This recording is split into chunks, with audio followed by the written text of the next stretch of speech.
If your Flojet diaphragm pump motor is running, but it refuses to prime, pulses wildly, or barely moves any water, the motor isn't dead. 9 times out of 10, a tiny piece of sand, grit, or mineral scale has bypassed your filter and lodged inside the internal check valves, breaking the vacuum seal. Here is the official manual procedure to fix it without replacing the pump. Step 1. Turn off the main electrical supply and close the water line feeding the pump inlet. Open a tap downstream to vent pressure, then pop the blue or red Quick Connect retaining clips and pull the hoses free. Step 2. Unscrew the 4 corner screws holding the front pump housing to the motor assembly.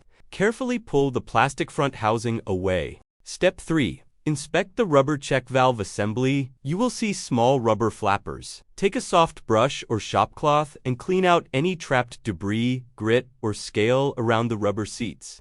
Do not use sharp metal picks that can tear the Viton rubber. Inspect the main diaphragm surface for pinhole punctures. If it is intact, flush the housing with clean water. Step 5. Realign the front housing onto the drive assembly. Insert the 4 screws and tighten them evenly in a cross pattern to ensure an airtight seal. Reattach your water lines, turn on your supply, and restore power. Your pump will prime and hold pressure immediately.